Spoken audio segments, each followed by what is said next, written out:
Welcome back to our channel மாணவனாசிரியர். இந்த உடனே நம்ம என்னோட பார்க்க போகிறோம்னு பார்த்தீங்கன்னா 12th standard accountancy public examination March ஏப்ரலுக்கான கவர்மெண்ட்டோட அஃபிஷியல் ஏடிஐ கொஷின் பேப்பர் தான் பார்க்க போகிறோம். ஸோ அதை பார்க்கறதுக்கு முன்னாடி மாணவனாசிரியர் யூடியூப் சப்ஸ்கிரைப் பண்ணிக்கோங்க, கீழே இருக்கிற பெல்லைக்கான ப்ரெஸ் பண்ணிக்கோங்க. ஸோ இதில் நமக்கு 12th அக்கௌண்டன்சி பொறுத்த வரைக்கும் கவர்மெண்ட்டோட official original ATI question paper தான் இது. மொத்த மதிப்பெண் வந்து பார்த்தீங்கன்னா 90 மதிப்பெண். ஸோ 1 மார்க் பொறுத்த வரைக்கும் 20 1 மார்க் கேட்டிருக்காங்க. புக் பேக்கை வந்து எப்போவுமே வந்து பார்த்தோன்னா account students 12th public examination ப்ரிப்ரேஷனுக்கு புக் பேக் 1 மார்க் நல்லா படிச்சுக்கோங்க. ப்ளஸ் இதில் இருக்கக்கூடிய 1 mark 2 mark 3 mark compulsory, 5 mark எல்லாத்தையும் நல்லா படிச்சுக்கோங்க. லாஸ்ட் மினிட் வந்து பார்த்தீங்கன்னா நீங்கள் பப்ளிக் எக்ஸாமினேஷன் ப்ரிப்ரேஷனுக்கு இந்த கவர்மெண்ட்டோட அஃபிஷியல் ஒரிஜினல் கொஷின் பேப்பர் ரொம்ப யூஸ்ஃபுல்லாக இருக்கும். ஸோ முடிஞ்ச வரைக்கும் இந்த வீடியோ ஃப்ரெண்ட்ஸுக்கு ஃபார்வர்ட் பண்ணிட்டு பாருங்கள். ஸோ எப்படி 1 மார்க் எடுத்திருக்காங்க, அக்கௌண்ட்ஸு புக் பேக் எப்படி எடுத்திருக்காங்க, இன்சைட் எப்படி எடுத்திருக்காங்கன்னு சொல்லி ஜஸ்ட் நீங்கள் அனலைஸ் பண்ணலாம், அண்டர்ஸ்டாண்ட் பண்ணலாம். நீங்கள் எந்த அளவுக்கு சம்முக்கு இம்பார்ட்டன்ட் கொடுக்குறீங்களோ 12th அக்கௌண்டன்ஸ் பொறுத்த வரைக்கும் தியரிக்கும் கொஞ்சம் இம்பார்ட்டன்ட் கொடுங்க. சில டைம் தியரியே எல்லாமே வந்து கேட்டுருவாங்க.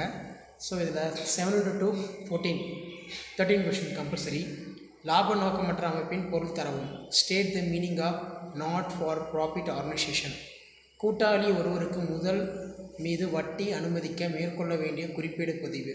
What is the journal entry past providing interest capital to partner.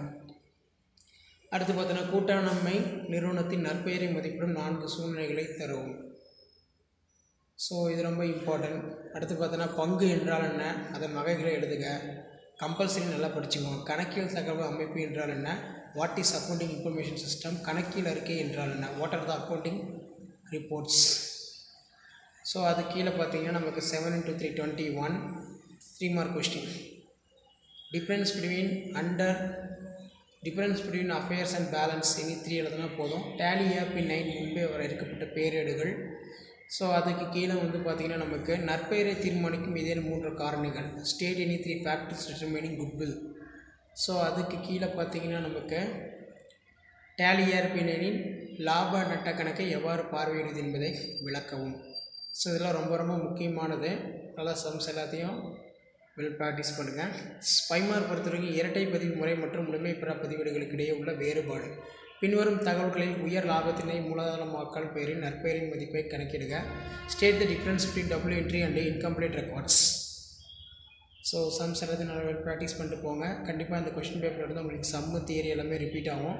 மறக்காத வீடியோ ஃப்ரெண்ட்ஸுக்கு ஷேர் பண்ணுங்கள். மாணவனாசிரியர் யூடியூப் சேனல் சப்ஸ்கிரைப் பண்ணி கீழே இருக்கிற பெல்லைக்கான ப்ரெஸ் பண்ணி சப்போர்ட் பண்ணுங்கள். அப்போ தான் நான் அப்லோட் பண்ணக்கூடிய 12th ஸ்டாண்டர்ட் கவர்மெண்ட்டோட அஃபிஷியல் ஒரிஜினல் கொஷின் பேப்பர்லாம் தொடர்ந்து உங்களுக்கு நோட்டிஃபிகேஷன் ஷோ ஆகும். இது எல்லாமே ஒரு ஐடியா தான். 12th public examination question paper எப்படி இருக்கும், எப்படி கொஷின் கேட்குறாங்கன்னு சொல்லி ஜஸ்ட் நீங்கள் அனலைஸ் பண்ணுறதுக்கும் அண்டர்ஸ்டாண்ட் பண்ணுறதுக்கும் வீடியோ யூஸ்ஃபுல்லாக இருக்கும். மறக்காத வீடியோ ஃப்ரெண்ட்ஸுக்கு ஷேர் பண்ணுங்கள். சேனலை சப்ஸ்கிரைப் பண்ணி கீழே இருக்கக்கூடிய பெல் ஐக்கான் ப்ரெஸ் பண்ணி சப்போர்ட் பண்ணுங்கள். அப்போ தான் நான் அப்லோட் பண்ணக்கூடிய வீடியோ எல்லாமே தொடர்ந்து வந்து உங்களுக்கு நோட்டிஃபிகேஷனில் ஷோ ஆகிட்ருக்கோம். ஸோ இதுதான் அப்டேட்டு. வீடியோக்கு ஒரு லைக் கொடுங்க. அப்போ தான் அடுத்தடுத்த வீடியோ அப்லோட் பண்ணுறதுக்கு கொஞ்சம் மோட்டிவேஷனாக இருக்கும். தேங்க்யூ.